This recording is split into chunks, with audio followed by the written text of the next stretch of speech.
السلام علیکم ورحمۃ اللہ وبرکاتہ۔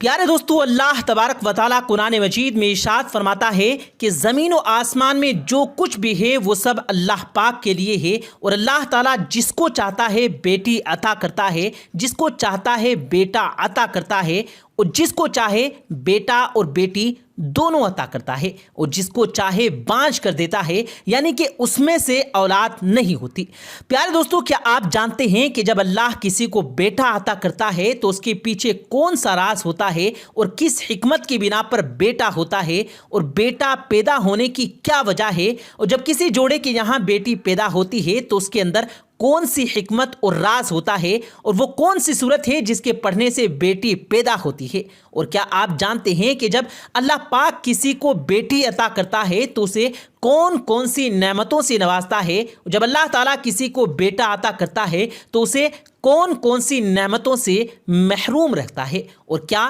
بیٹا یا بیٹی کا پیدا ہونا میاں بیوی سے کسی کے اختیار میں ہے؟ اور نبی کریم صلی اللہ علیہ وآلہ وسلم نے لڑکا اور لڑکی کے پیدا ہونے کے بارے میں کیا ارشاد فرمایا؟ پیارے دوستو، ان تمام تر سوالات کے جوابات قرآن و حدیث کی روشنی میں آپ کو بتائیں گے، اس لیے آپ سے گزارش ہے کہ ہماری آج کی ویڈیو کو آخر تک ضرور دیکھے گا۔ پیارے دوستو، اگر ہم اپنے معاشرے میں دیکھیں تو اپنے آس پاس ہمیں بہت سے ایسے بدبخت لوگ مل جائیں گے جن کے یہاں جب بیٹا پیدا ہوتا ہے تو وہ بہت خوش ہوتے ہیں، اللہ پاک کا شکر ادا کرتے ہیں، لوگوں میں مٹھائیاں تقسیم کرتے ہیں، اور بیٹے کی پیدائش پر بڑا فخر محسوس کیا جاتا ہے۔ لیکن اس کے برعکس جب ایسے لوگوں کے یہاں بیٹی پیدا ہوتی ہے تو پیدا ہونے والی اس بیٹی کو بری نگاہ سے دیکھا جاتا ہے، اور بیٹی کا پیدا ہونا عیب سمجھا جاتا ہے۔ یہی نہیں، بعض صورتوں کے اندر تو عورتوں کو تشدد کا نشانہ بھی بنایا جاتا ہے، اور عورت کو طرح طرح کے طعنے دیے جاتے ہیں، اور وہ عورت جس نے اللہ کی رحمت کو پیدا کیا اس کے خاندان کو اندر ذلیل کیا جاتا ہے، جبکہ اس میں اس کا کوئی قصور نہیں ہوتا۔ یہ سب تو اللہ تعالیٰ کی طرف سے ہوتا ہے، اور اللہ جسے چاہتا ہے بیٹا عطا کرتا ہے، اور جسے چاہتا ہے بیٹی عطا کرتا ہے۔ پیارے دوستو، یہ بدبخت لوگ دراصل اس تاریکی اور ظلمت میں جی رہے ہیں جو آج سے 1400 سال پہلے تھی۔ آج سے 1400 سال پہلے گمراہی اور جہالت کا دور تھا جب لوگ بیٹی کا پیدا ہونا عیب سمجھتے تھے اور بیٹی کے پیدا ہونے کو برائی سمجھتے تھے، اور معاذ اللہ اس جہالت کے دور میں بیٹیوں کو زندہ درگور کر دیا جاتا تھا۔ اس زمانے میں جب کسی خاندان کے یہاں بیٹا پیدا ہوتا تو اسے رکھ لیا جاتا، اور جب کسی خاندان کے اندر بیٹی پیدا ہوتی تو اس معصوم سے پھول کو دفن کر دیا جاتا، اسے دفن کر کے قتل کر دیا جاتا۔ زمانہ جاہلیت کا یہ دور کافی سالوں تک چلتا رہا۔ پھر وہ دور بھی آیا جب اللہ تبارک و تعالیٰ کے پیارے نبی جناب رسول کریم صلی اللہ علیہ وآلہ وسلم اس دنیا کے اندر جلوہ گر ہوئے، جنہوں نے عورتوں کو عزت بخشی، بیٹیوں کو وہ مقام و مرتبہ عطا فرمایا جو دنیا کے کسی مذہب میں نہیں ملتا۔ پیارے دوستو، جو اللہ کے نبی صلی اللہ علیہ وآلہ وسلم اس دنیا میں تشریف لائے تو وہ وقت بھی آیا جب اسلام نے بیٹیوں کو جنت کی شہزادیاں بنا دیا، اور اسلام ہی وہ واحد مذہب ہے جس نے ایک بیٹی کو جنت کی عورتوں کا سردار بنا دیا۔ اللہ کے پیارے حبیب نے جہالت میں زندگی گزارنے والے لوگوں کو اس تاریکی سے نکال کر ہدایت کی طرف راہ دکھائی، اور اللہ پاک کے نبی نے اس جہالت میں زندگی گزارنے والے لوگوں کو بیٹی کی عزت کرنا سکھایا۔ لیکن انتہائی افسوس کے ساتھ کہنا پڑ رہا ہے کہ آج بھی ویسے ہی لوگ ہمارے معاشرے میں موجود ہیں جو آج بھی جہالت کے اندر جی رہے ہیں۔ پیارے دوستو، اب بات کرتے ہیں کہ جب اللہ پاک کسی کو بیٹی عطا کرتا ہے تو اسے کون کون سی نعمتوں سے نوازتا ہے، اور جب کسی کو بیٹا عطا کرتا ہے تو اسے کون کون سی نعمتوں سے محروم رکھتا ہے۔ چنانچہ اللہ کے نبی صلی اللہ علیہ وآلہ وسلم ارشاد فرماتے ہیں، اللہ پاک ارشاد فرماتا ہے، جب میں کسی کو بیٹی عطا کرتا ہوں تو میں اس کا ہاتھ بن جاتا ہوں، یعنی اللہ پاک کی رحمت اس کے ساتھ ہوتی ہے، اور اللہ پاک اس بیٹی کے صدقے اس کی زندگی میں آنے والی تمام مشکلات کو آسان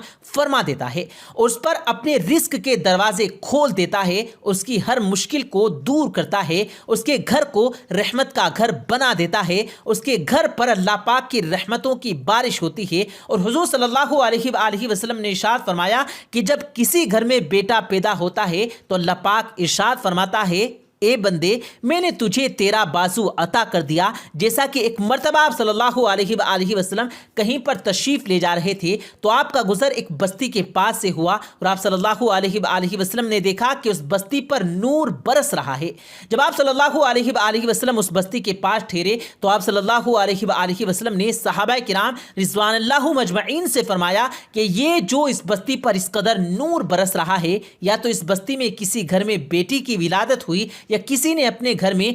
کدو کی ہانڈی بنائی ہوئی ہے۔ پیارے دوستو، اس حدیث سے بخوبی معلوم ہوتا ہے کہ جب اللہ کسی کو بیٹی عطا کرتا ہے اس پر کس طرح اللہ کی رحمتوں کا نزول ہوتا ہے۔ پیارے دوستو، بات کرتے ہیں اس حکمت کے بارے میں جو رسول کریم صلی اللہ علیہ وآلہ وسلم نے 1400 سال پہلے ارشاد فرمایا کہ جب کسی کے یہاں بیٹا پیدا ہوتا ہے تو بیٹے کے پیدا ہونے کے پیچھے کیا وجہ ہوتی ہے اور کس حکمت کے تحت بیٹے پیدا ہوتے ہیں، اور جس گھر میں بیٹی پیدا ہوتی ہے تو کس حکمت کی وجہ سے بیٹی پیدا ہوتی ہے، اور وہ کون سی صورتیں ہیں جن سے بیٹی یا بیٹا پیدا ہوتا ہے۔ چنانچہ روایت میں آتا ہے کہ رسول کریم صلی اللہ علیہ وآلہ وسلم کی خدمت میں چند یہودی آئے اور ان یہودیوں نے رسول کریم صلی اللہ علیہ وآلہ وسلم سے چند باتیں عرض کی۔ ان یہودیوں نے آپ صلی اللہ علیہ وآلہ وسلم سے عرض کیا کہ اگر آپ اللہ کے سچے نبی ہیں تو آپ ان باتوں کا ضرور جواب دے پائیں گے، کیونکہ اللہ پاک کے نبیوں کے علاوہ ان باتوں کا علم اور کسی کے پاس نہیں ہو سکتا۔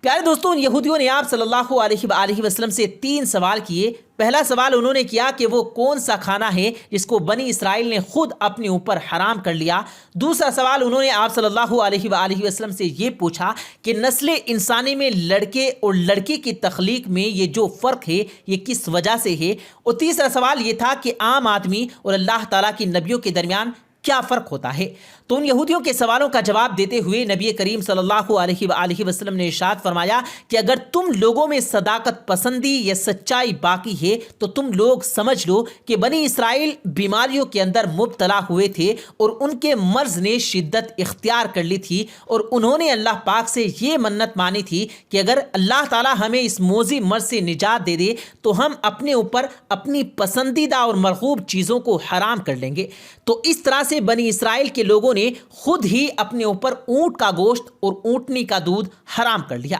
اس طرح اس پہلے سوال کا جواب سن کر یہودیوں نے کہا کہ بے شک رسول کریم صلی اللہ علیہ وآلہ وسلم نے سچ فرمایا، یہی حقیقت ہے۔ اور دوسرا سوال یہ کہ لڑکے اور لڑکی کی پیدائش میں کیا فرق ہے؟ تو اس کے جواب میں اللہ کے رسول صلی اللہ علیہ وآلہ وسلم نے ارشاد فرمایا، میں تمہیں اللہ پاک کی قسم دیتا ہوں، کیا تم نہیں جانتے کہ مرد کا مادہ سفید ہوتا ہے اور عورت کا زرد؟ ان میں سے جو مادہ دوسرے پر غالب آ جاتا ہے وہی بچے کی تخلیق کا سبب بنتا ہے۔ اگر عورت کا مادہ مرد کے مادے پر غالب آ جائے تو بچی پیدا ہوتی ہے، اور اگر مرد کا مادہ عورت کے مادے پر غالب آ جائے تو بچہ پیدا ہوتا ہے، اور یہی اللہ کا دستور ہے۔ اور اللہ تعالیٰ جس کو چاہتا ہے بیٹا عطا کرتا ہے، جس کو چاہتا ہے بیٹیاں عطا کرتا ہے۔ اور ان یہودیوں کا تیسرا سوال کہ عام آدمی اور نبیوں کے درمیان کیا فرق ہوتا ہے، تو اس کے جواب میں رسول کریم صلی اللہ علیہ وآلہ وسلم نے ارشاد فرمایا کہ تمام انسانوں پر اور ان کے اعضاء پر غفلت طاری ہو جاتی ہے اور وہ نیند میں چلے جاتے ہیں، اور انبیاء کرام کو اللہ پاک نے یہ فضیلت بخشی کہ ان کی صرف آنکھیں سوتی ہیں جبکہ ان کا دل بیدار ہوتا ہے اور وہ غفلت میں داخل نہیں ہوتے۔ پیارے دوستو، اب بات کرتے ہیں کہ بیٹا یا بیٹی کے پیدا ہونے میں میاں اور بیوی دونوں میں سے کسی کے اختیار میں ہے یا نہیں۔ اس کے بارے میں اللہ کے رسول صلی اللہ علیہ وآلہ وسلم واضح طور پر یہ فرماتے ہیں کہ اللہ تعالیٰ جس کو چاہتا ہے بیٹا عطا کرتا ہے، جس کو چاہتا ہے بیٹیاں عطا کرتا ہے۔